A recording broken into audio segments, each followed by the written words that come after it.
Hello दोस्तों, नमस्कार। देखें कि जैसे आज हम बात करेंगे कि कुंडली में गोचर कैसे देखें। हालांकि गोचर देखने के बहुत से नियम हैं, लेकिन उसमें जो मैंने अब तक पाया है, जो बहुत ज़्यादा रिजल्ट गिविंग जो गोचर का एक नियम है, उसको मैं आपके साथ बताना चाहूँगा। इसमें क्या आवश्यक है, तो इसमें सबसे ज़्यादा आवश्यक है कि जैसे किसी भी कुंडली में लगन की डिग्री दी होती है कि लग्न कितनी डिग्री से शुरू हो रहा है, वही डिग्री भाव मध्य की डिग्री कहलाती है। भाव मध्य क्या होता है, ये मैंने अपने दशा वाले वीडियो में अच्छे से बताया, आप चाहे तो उसको देख सकते हैं। तो आप सबसे पहले आपकी जो भी कुंडली है या जिसकी भी कुंडली देख रहे हैं, उसकी आप लगन की डिग्री नोट कर लें या उसको ध्यान में रख लें।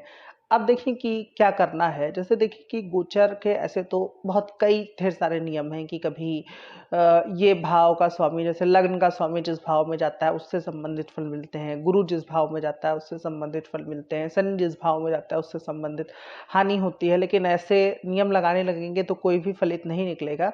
तो देखिए कि अभी फिलहाल तो गोचर पे थोड़ी बात हम कर रहे हैं, बाद में इस पे और भी बात करेंगे। लेकिन आज जो मैं आपको रूल बताने जा रहा हूँ वो बहुत ज़्यादा ही रिजल्ट गिविंग है, क्योंकि जब भी कभी लगन की, जो भी किसी की लगन की डिग्री है, उस पर से किसी ग्रह का गोचर होता है, हाँ, और जब उस पर से किसी बड़े ग्रह का गोचर होता है, इसको अभी हम एक उदाहरण कुंडली से भी समझेंगे कि जब इन ग्रहों का गोचर होता है तो उस समय क्या घटनाएं हो सकती हैं।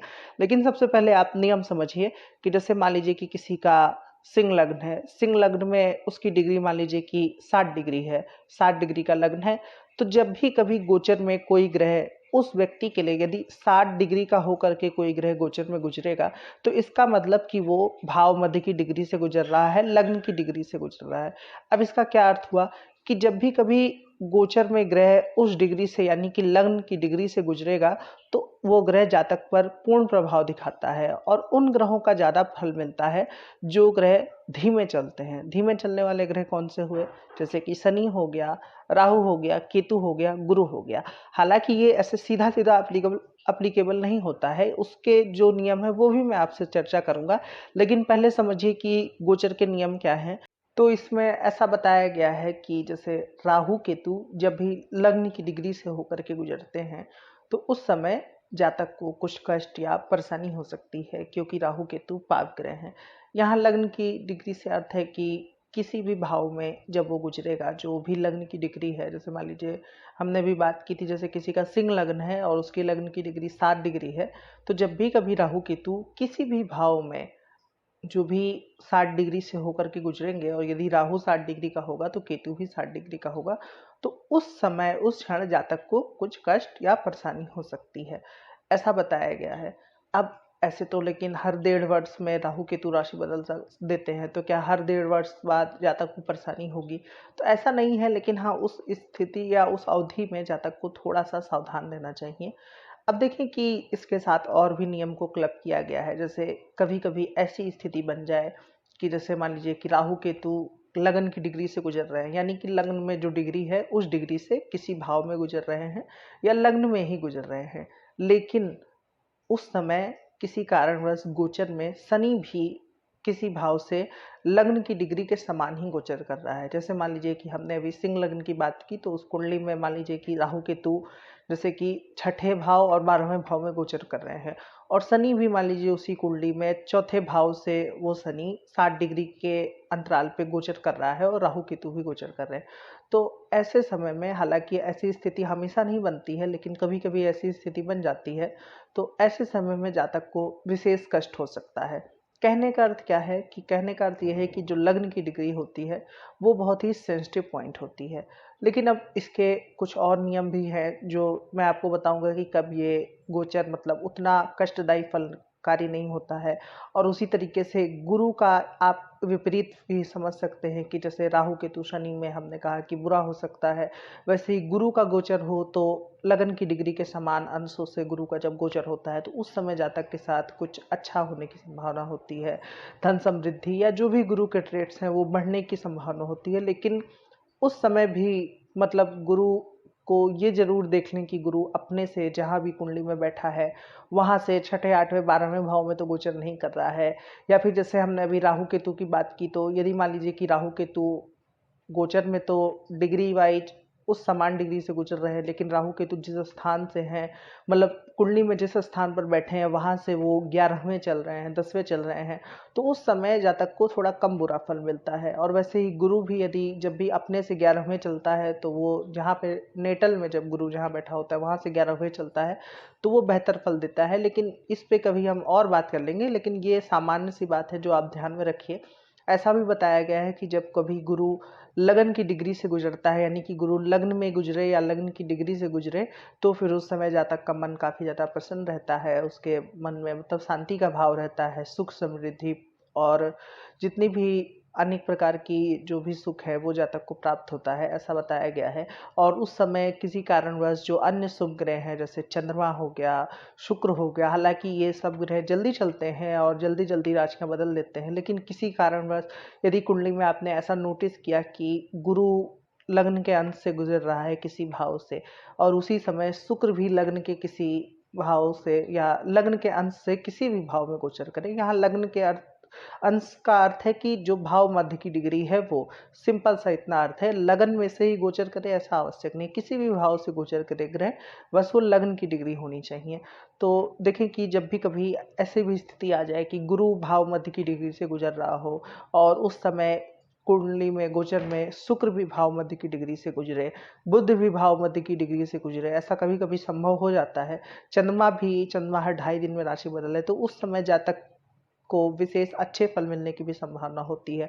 तो ये आप अपने बुद्धि से तारतम्य करने की क्या फल हो सकता है। लेकिन अधिकतर जो बुरे फलों की मैंने बात की, उसमें राहु केतु बहुत ज़्यादा रोल अदा करते हैं, और हर वर्ष जब भी राहु केतु किसी भी जातक के लगन के डिग्री से समान अंशों में गोचर करते हैं, तो जातक के साथ कोई ना कोई अप्रिय घटना होने की संभावना रहती है।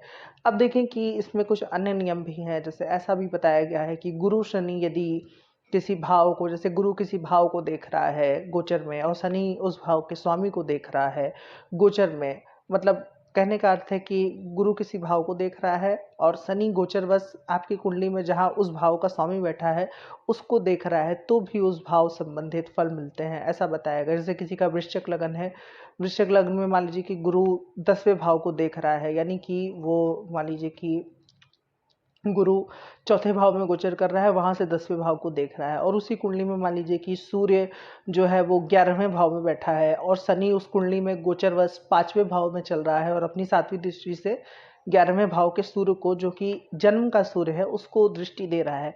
तो इस समय जातक को 10वें भाव संबंधित विशेष फल मिल सकते हैं, क्योंकि शनि और गुरु की एक की दृष्टि भाव पर है, दूसरे की दृष्टि भाव के स्वामी पर है, और कभी तीनों दोनों की दृष्टि या दोनों जहाँ पे गोचर कर रहे हो वहाँ पर भाव भावेश और कारक तीनों पर किसी तरीके से शनि गुरु दोनों का प्रभाव आ जाए, मतलब एक एक का प्रभाव आ जाए, तो फिर वो फल बहुत ज़्यादा प्रबल होते हैं। ये तो दूसरा नियम हो गया।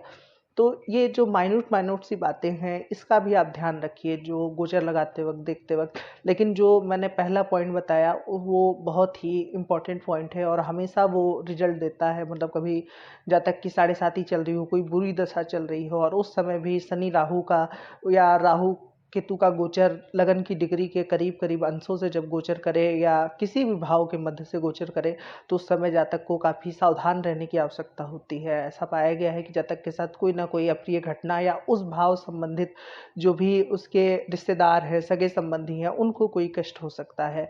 अब देखें कि इसमें लेकिन एक बात का ध्यान रखिए कि जो भी जन्म के समय के ग्रह हैं, जैसे हमने बात की कि राहु केतु हैं, वो लगन की डिग्री के समान अंशों से गुजर रहे हैं किसी भी भाव में, लेकिन वो स्वयं से 11वें हैं, 10वें हैं, या जिन भावों में उन्हें अच्छा बताया गया है उन भावों में गोचर कर रहे हैं, तो वो उतना कोई विशेष बुरा फल नहीं देते हैं। और शनि के लिए भी ऐसा कहा गया है कि शनि यदि भाव मध्य से गोचर करे तो वो बुरा फल देता है, लेकिन जिन कुंडलियों में शनि कारक ग्रह बनता है उन कुंडलियों में शनि कोई विशेष बुरा फल नहीं देता है, ऐसा भी मैंने देखा है। हालांकि कभी कभी कुछ स्थितियों में वो, जैसे कि शनि व्यवहारिक या जो मतलब जैसे कि सजीव चीजें हैं, जैसे कुछ अंग में रोग लग सकता है या किसी व्यक्ति की मृत्यु हो सकती है, शनि ऐसा दे सकता है अगर कुंडली में आपके शनि कारक ग्रह नहीं बनता है तब। कारक ग्रह बनता है तब, माफ कीजिएगा गलत हो गया यहाँ पर, कि यदि कुंडली में शनि आपके कारक ग्रह बनता है और तब वो गोचर में भाव मध्य की डिग्री से गुजरे, तो ऐसा हो सकता है कि आपको कोई बहुत भारी परेशानी ना हो, लेकिन कोई शरीर में रोग लग जाए या कुछ जितने भी सजीव चीज़ें होती हैं उनसे संबंधित शनि कष्ट दे सकता है। और जिनकी कुंडली में शनि अकारक भी है तो उनको, यदि वो किसी सेंसिटिव डिग्री से गुजरे, जैसे कि 8वें भाव से शनि का गोचर बहुत ही भयावह बताया गया है, और वो यदि लगन की डिग्री के समान अंशों से गुजरे तो उस समय जातक को काफ़ी मतलब पीड़ादायी कष्ट समय होता है। ऐसे ही खर नवमांस का भी वो आता है, 64वें नवमांस का, वो हम कभी और बात करेंगे। अब देखें कि इसको एक उदाहरण से समझ लेते हैं कि इसको कैसे देखें। अब जैसे कि आपको दो कुंडली दिख रही होगी, जिसमें एक तरफ लग्न कुंडली है जिसमें D1 राशि चार्ट लिखा हुआ है, जिसकी लग्न की डिग्री आप नोट कर लीजिए। या देखिए कि वो डिग्री 17 डिग्री है। इनके जन्म विवरण मैं दे देता हूँ कि इनका जन्म 8 अप्रैल सन 1973 का है, और सुबह का जन्म समय है 7:45 और पनवेल महाराष्ट्र का जन्म है। तो अब देखें कि इनकी लग्न की डिग्री चूंकि 17 डिग्री है, तो अर्थात कि 17 डिग्री पर से कभी किसी ग्रह का गोचर होगा तो इनके लिए कुछ कष्टदायी समय हो सकता है। तो अब देखिए कि बगल में जब 18 अप्रैल सन 2021 की ये बात है, उस समय गोचर का चार्ट मैंने लगाया हुआ है। तो उसमें देखिए कि केतु इनका 8वें भाव से गुजर रहा है, जो कि करीब करीब 17 डिग्री का है। ठीक है, और दूसरे भाव में राहु है। 8वें भाव से केतु गुजर रहा है। 8वां भाव मृत्यु को दिखाता है, अर्थात कि हो सकता है कि किसी सज्जन की, इनके साथ सगे संबंधी की मृत्यु हो जाए। अब देखें कि इसमें भी शनि, क्योंकि अब जैसे मैंने बताया कि राहु केतु के साथ किसी कारणवश शनि भी गोचर में उतनी ही डिग्री पे आ जाए, तो उस दिन शनि भी 18 डिग्री पर गोचर कर रहा था। मतलब क्या हुआ कि 18 डिग्री 17 डिग्री से कोई बहुत मतलब दूरी या अंतर नहीं है, एक ही डिग्री का अंतर है। तो करीब करीब 2-3 डिग्री के अंतर को हम मान लेते हैं कि हाँ उस ग्रह का गोचर है।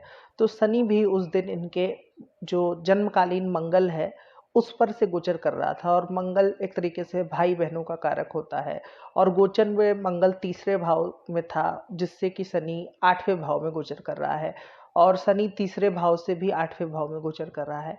इसका मतलब कि भाई बहनों संबंधित कोई किसी भाई बहन को समस्या हो सकती है। तो इस दिन इस जातक के भाई का देहांत हो गया। तो देखिए कि गोचर का फल किस तरीके से काम करता है कि गोचर में शनि, जो कि भाई बहनों का कारक है मंगल, उस पर से गोचर कर रहा है। मंगल उस दिन गोचरवश स्वयं तीसरे भाव में है, जिससे कि शनि 8वें भाव में गोचर कर रहा है। राहु केतु भी लगन से 8वें और दूसरे भाव में गोचर कर रहे हैं। दूसरा भाव परिवार का होता है, तो किसी संबंधी, क्योंकि एक ही फैमिली थी तो उसमें इनके भाई भी शामिल थे, तो इनके भाई की उस दिन मृत्यु हो गई। तो ये इस चीज़ को दर्शाता है कि गोचर कैसे काम करता है।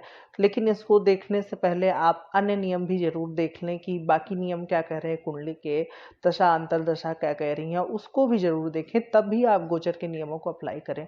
इसका उपयोग आप बीटीआर में भी कर सकते हैं, अर्थात कि यदि किसी का जन्म समय शुद्ध नहीं है तो उसके कुंडली में मिला के देख लें कि इस दिन राहु केतु का गोचर यहाँ से हो रहा है। जैसे मान लीजिए कि किसी का 9 डिग्री का लग्न बना है, लेकिन उसको डाउट है कि ये 10 या 11 डिग्री का है, तो उस घटनाओं से वो मैच कर सकता है कि यदि राहु केतु के गोचर पे 11 डिग्री पे पहुंचने पर वो घटना हो रही है तो वो ज़्यादा असरदायी होगी अमूमन। लेकिन इसमें जैसे कि एक विवाद और है जो मैं आपको बताना चाहूँगा कि लोग ट्रू मीन मतलब ट्रू नोड और मीन नोड को लेकर के कंफ्यूज रहते हैं। लेकिन गोचर में हालांकि ट्रू नोड बहुत अच्छे से काम करता है, राहु केतु का नोड होता है, उसमें ट्रू नोड मतलब कि जो एक्चुअल में वो लिया जाता है, और मीन मतलब कि ऐसा हम मानते हैं कि वो हो रहा है, बाद में वो चीज़ होती है। लेकिन अमूमन चूंकि ऐसे वक्री ग्रह का भी कॉन्सेप्ट है, तो गोचर में कई बार मैंने देखा है कि जो मीन वाले राहु केतु की डिग्रियां हैं वो ज़्यादा अच्छे से काम करती हैं, मतलब उस पर ज़्यादा अच्छा रिजल्ट मिलता है। लेकिन ट्रू वाले पे भी कभी कभी मिल जाता है। तो जैसा आपको ठीक लगे आप उसको अपने हिसाब से देख लीजिए। इसको मैं आपसे समअप करता हूँ कि क्या क्या देखना है। जैसे आपको लग्न की डिग्री नोट कर लेनी है, फिर देखना है कि लगन की डिग्री से कौन से ग्रह कब गोचर कर रहे हैं, बृहस्पति का गोचर कब है, शनि का गोचर कब है, राहु केतु का गोचर कब है। बृहस्पति जब भाव मध्य के अंशों से गोचर करता है तो उस समय उस भाव संबंधित शुभ फल मिलते हैं। यदि कुंडली में बृहस्पति कारक है तो और शुभ फल मिलते हैं। यदि मान लीजिए कि ये एस के मेहता का नियम है कि यदि पाप ग्रह जो होते हैं वो गोचर में उस भाव संबंधित जो सगे संबंधी है, जो सजीव चीज़ें हैं, उनको नुकसान करते हैं। उन्होंने इस चीज़ को काफ़ी अच्छे से क्लासिफाई किया, आपको उनकी किताब पढ़नी चाहिए। तो देखें कि इसी तरीके से यदि शनि जिस भाव से गोचर करता है, यदि राहु केतु भी साथ में उसी भाव मध्य की डिग्री से गोचर कर रहे हैं, तो उस भाव संबंधी सगे संबंधियों की कुछ हानि हो सकती है, उनसे कुछ मनमुटाव झगड़ा हो सकता है, उस भाव संबंधित अंग पे कुछ चोट लग, जैसे तीसरा भाव गर्दन का होता है, भुजाओं का होता है, तो उसमें कुछ चोट लग सकती है। दूसरा भाव चेहरे का होता है। ऐसे ही भाव के भी अंग निर्धारित किए गए हैं। पहला भाव सिर के हिस्से का होता है, 12वां भाव पैर का होता है, तो वो उस भाव संबंधित भी शरीर को कुछ नुकसान हो सकता है। पाप ग्रहों के गोचर में बताया गया। शुभ ग्रह के गोचर में उस भाव संबंधी जो भी कारकत्व है, उनके अच्छे फल मिलते हुए देखे गए हैं। लेकिन इसमें भी बहुत सी बातें आपको ध्यान में रखने की योग है कि दशा अंतर दशा क्या चल रही है। पता चले दशा बहुत अच्छी चल रही है, केंद्र में त्रिकोण की दशा चल रही है, आप गोचर पे ही एकदम रिजिट हैं कि गोचर फल देगा, तो नहीं। वो यदि दशा अंतर दशा बहुत अच्छी चल रही है और उस समय कोई बुरा गोचर आ जाता है, तो वो थोड़े कम बुरे में निकल जाएगा, उसमें उतनी चिंता करने की बात नहीं है। या फिर दशा अंतर दशा बहुत बुरी चल रही है और आपको उम्मीद है कि आपका गुरु लगन की डिग्री से गुजर रहा है तो कुछ अच्छा देगा, तो वो भी मतलब उतना कुछ बहुत विशेष अच्छा होने वाला नहीं है। गोचर फल देता है, लेकिन सिर्फ गोचर अकेला बहुत नहीं कुछ कर सकता है, इसमें आपको अन्य चीज़ों को भी देखना है। अब बहुत लोग जैसे नाड़ी ज्योतिष ये मानती है कि दशा वशा होता ही नहीं है, लेकिन पराशरी ज्योतिष दशा पे बहुत ज़्यादा रिले करती है, तो आपको दोनों को फॉलो करना है। हालांकि नाड़ी के जो गोचर संबंधित नियम दिए गए हैं, कुछ कुछ इतने एक्यूरेट नियम हैं कि उसको देख के यूं ही रिजल्ट निकल आता है। फिर उसमें भृगु चक्र पद्धति आप मिलाएंगे तो उसमें भी बहुत अच्छे अच्छे रिजल्ट आते हैं। लेकिन आप अभी हम इस पे आगे बात करेंगे।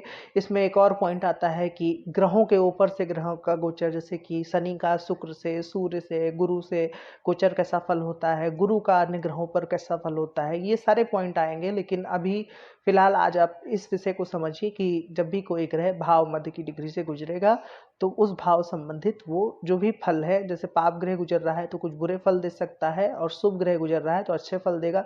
यदि 3-4 शुभ ग्रह एक ही समय पे भाव मध्य की डिग्री से गुजर रहे हैं अलग अलग भावों में, तो उस समय जातक को विशेष अच्छे फल मिल सकते हैं। और यदि 3-4 पाप ग्रह, जैसे सूर्य हो गया एक पाप ग्रह, शनि पाप ग्रह हो गया, और राहु केतु पाप ग्रह है ही, तो यदि 3-4 पाप ग्रह एक ही समय पे भाव मध्य की डिग्री से गुजरे, तो उस समय जातक के साथ कुछ विशेष बुरा भी हो सकता है। हालांकि अमूमन ऐसा हर समय नहीं होता है, कोई एक ही ग्रह गुजरता है। तो ये सब चीज़ों का जो माइन्यूट माइन्यूट पॉइंट है, इसका आप ध्यान रखिए। और दूसरी चीज़ ये भी है, जैसे मान लीजिए कि शनि किसी के भाव मध्य से गुजर रहा है, लेकिन शनि स्वयं से वो तीसरे है, 11वें है या छठे है, जो कि शनि के गोचर के नियम बताए गए कि शनि किसी भाव से तीसरे छठे या लगन से तीसरे छठे 11वें चल रहा हो, तो वो उतना बुरा फल नहीं देता है। या कोई भी ग्रह यदि स्वयं से 11वें भाव में चल रहा है, तो वो उतना बुरा फल नहीं देता है, वो जातक को अच्छे ही फल प्रदान करता है। तो गोचर की इन बातों का भी आप ध्यान रखिए। आशा करता हूँ कि आपको ये वीडियो अच्छा लगा होगा। यदि अच्छा लगा है तो आप मेरा वीडियो लाइक कर सकते हो और मेरा चैनल जरूर से सब्सक्राइब करें। आज के लिए इतना ही रखते हैं। धन्यवाद।